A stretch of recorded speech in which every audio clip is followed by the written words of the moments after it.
Good evening, this is the Oscar expert here with Brother Bro. It has been an absolute fiasco this week with awards, folks. We have been just getting bombarded. Satellite nominations, AFI Top 10 National Board of Review winners, and New York Film Critics. Start with the satellite nominations. Now, the satellites are usually all over the damn place. They snub random shit, they nominate random shit. They loved Ford v Ferrari. 10 nominations for that film. Joker got like 9 or 10. And Ford v Ferrari got a director nomination on top of everything else. Where is the probable eventual Best Picture winner, The Irishman? And where is Scorsese in director? I just don't understand where he is. This movie is winning like all the awards right now, you know? What kind of awards body was just like everybody slept on it? I don't understand. It doesn't make any sense. They snubbed De Niro. They snubbed Pacino again for Pesci. This is the second time that's happened, and I'm so confused. Also, where is Jojo Rabbit? Not in comedy, which you think would be a layup. Absolutely shocking. These two movies I would consider, some of the frontrunners for Best Picture. Irishman, the frontrunner, and I'm like looking back, like, did they ever make snubs this gargantuan? And the answer is no. Like, they will nominate the movie that's gonna win somewhere. In picture, we have Burning Cane. Little Indy, like, somehow snuck its way in there. Yeah. Two Popes. Bombshell nominated here. We had both Margot Robbie and Nicole Kidman for Bombshell, so they are paying attention to that film. And I also, we think that will probably happen at the Academy Awards in a way. They loved Pain and Glory. They nominated all the way down to Penelope Cruz in Supporting Actress, which somehow got a nomination. I think it's dumb. She didn't do anything.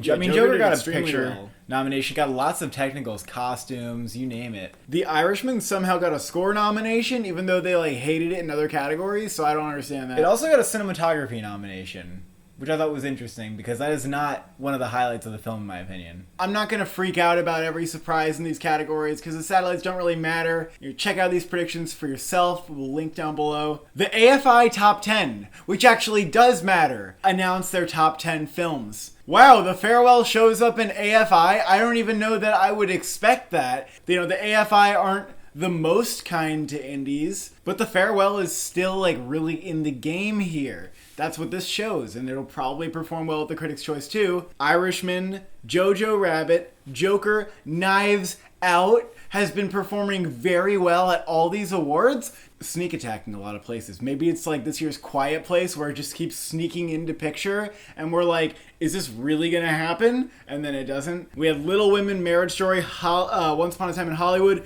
and Richard Jewell, which the AFI are very biased about Clint Eastwood, so in a way this wasn't too surprising for them, but I'm very shocked that they did not nominate Ford versus Ferrari. They nominate films that are very American, and that was the most American movie of the year, and they didn't nominate it. Last year, Bohemian Rhapsody did not get it, and Vice did not get nominated here, so those went on to get Best Picture nominations. We didn't see Brooklyn here. We didn't see The Revenant because it was too late, apparently. Oh, is that why? Yeah, The Revenant was just what other explanation is there? We didn't see Phantom Thread. Hidden Figures, Lion. I don't really know what's happening with Ford v Ferrari. Well, the satellites loved it, and then the AFI snubs it.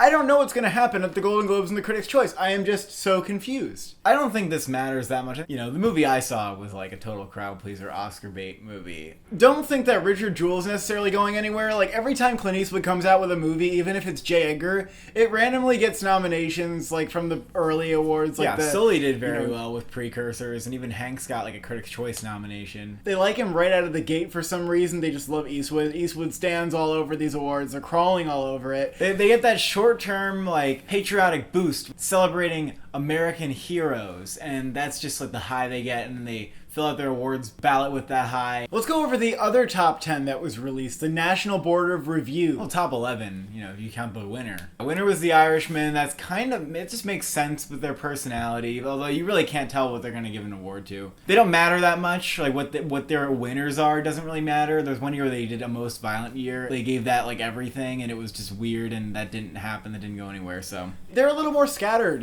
I think they've gone from nominating 4 to 8 of the contenders. So take what you will from this, but we got 1917, Dolomite Is My Name. That's a surprise on this list. They nominated Disaster Artist, too. Well, that's kind of the same movie, isn't it? Sort of. Ford v Ferrari gets it. They love, like, that kind of movie. They're sometimes fanboys, Which is why I'm shocked that there's not a particular movie here. A couple particular movies. Well, one particular movie that they should be fanboying over, and they're not. Joker and Endgame. Nowhere to be seen here. Endgame, like, is a little surprising, but Joker, like, oh my god, I'm shocked that it's not in the National Board of Review's list, because they go for, like, Patriots Day. They nominated Logan. Endgame's just dead. Like, Joker overtook the superhero hype, and then the Scorsese controversy kind of made everyone go, yeah, they're pretty generic. It wouldn't have happened anyway, though. Yeah. Even, I would say, like, Logan and Wonder Woman, even Deadpool was, like, a bigger contender than Endgame is right now. And then we got Jojo Rabbit, Knives Out again. Knives Out again is probably going to get the Golden Globe comedy. It very well may get the freaking Critics' Choice nomination, Justin. That would be crazy. It might end up being like the number 10 slot. I don't think it being here is much of a surprise. AFI was a surprise. This is normal for Knives Out. Marriage Story, Once Upon a Time in Hollywood, Richard Jewell again. They are the biggest Eastwood If they were going to stands. nominate one movie, it would have been Richard Jewell. So don't be surprised here. And then we have some A24 love here for Uncut Gems and Waves. Capping it off with two interesting picks. Waves has not been doing too shabby. Oh, also Little Women is not here, but I think that could easily be a screener, issue. I don't know, Justin. I mean, everything else has been getting their screeners. But Little Women, it's gonna start taking off. Maybe Little Women is missing out for a reason. No. Little Women is a movie that the critics love, all the Gerwig fans love, but like to many they might view the film and say, oh, that was just like a good charming holiday movie, but that's it. I'm not sure. I haven't seen it. I don't know. I'm just asking questions here.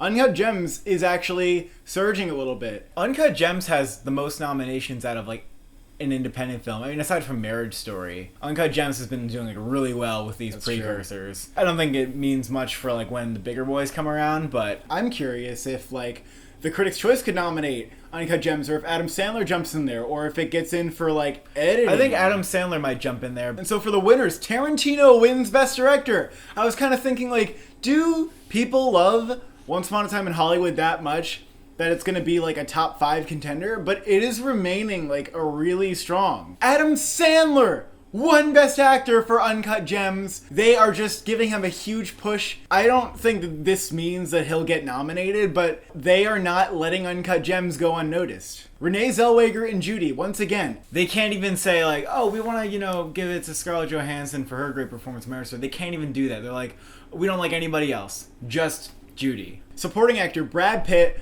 who's doing extremely well. He's moved back to number 1 for me, and part of the reason is because Joe Pesci's been taking more awards than Pacino right now. So Pacino's not a clear frontrunner in any regard at the moment. If those two are going to split their votes, then Brad Pitt's going to hop around over here competing against nobody, and he's going to, get awards. Kathy fucking Bates wins for Richard Jewell. Now, they're definitely trying to boost her up, but we don't know if it'll stick or not. I will say, Justin, didn't I mention that this was a possibility to you? Because they love Eastwood. Because, they might give Richard Jewell random awards, which they did. Kathy Bates is a contender, actually. And if she gets a Golden Globe nomination, I could see that being the end of her road for her as the Golden Globe nomination, but she could go further than that. Who knows? Original screenplay, Uncut Gems, another win for Uncut Gems. Adapted screenplay, The Irishman, which is going to win at the Oscars. Breakthrough performance, Paul Walter Hauser and Richard Jewell. Another acting award for Richard Jewell, which people think has great performances.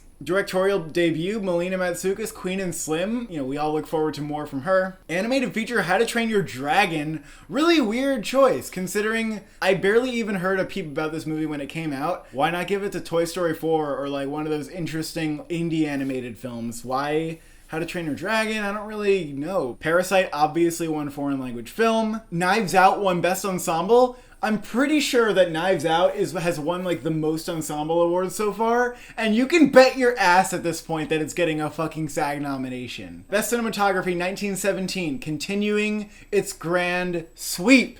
Then we have the New York Film Critics. They just did winners. We had The Irishman win the top prize, Best Picture. The frontrunner status was more than just a rumor. It is a reality now. The only way it loses is if it wins too many awards and it runs out of steam and then something else can pop in there. People are trying really hard to predict other stuff like, oh, Hollywood in 1917 and Marriage Story. Like, Irishman is clear frontrunner. It's kind of hard to see it getting taken down, although there is tough competition. Best Director, the Safdies for Uncut Gems. One director. This is insane. Maybe it helped that it was like a New York movie. More awards coming for Uncut Gems. I think the critics' circles are really saying like, oh, we're worried that the Oscars aren't going to care about this movie, so let's do the work for them. Screenplay, Tarantino, Once Upon a Time in Hollywood. Again, very much alive. Best Actress, Lupita Nyong'o for Us. There's the hype. That was weird. That's what we want to see. Best Actor, Antonio Banderas, Pain and Glory. He's really strong. I think he might be stronger than like Jonathan Pryce at this point. Supporting Actress, Laura Dern, Marriage Story. At this point, like, she's starting to sweep in all the awards. People may become very content with Laura Dern getting her first Oscar. Supporting Actor, Joe Pesci, The Irishman. Another Joe Pesci win, which is surprising. You know what? I'm going to be frank, folks. I don't understand people thinking he's the standout over Al Pacino. I'm sorry. Maybe, the critics like his performance more because it's the more quiet one, and then, the Golden Globes and everybody are going to like Pacino more. I don't know. But Pesci's been winning more awards, which is crazy to me. Cinematography. Portrait of a Lady on Fire. Another great choice. This film needs some hype in that department. Let's start considering Portrait of a Lady on Fire a legitimate contender. Come on, folks, let's get it fucking nominated. Animated feature, I Lost My Body. This film continues to climb the ladder and is going to arrive at an Oscar nomination for animated feature. Documentary went to Honeyland. Foreign film, again, obviously Parasite. Thank you for watching. Thank you for subscribing. Which award did you win?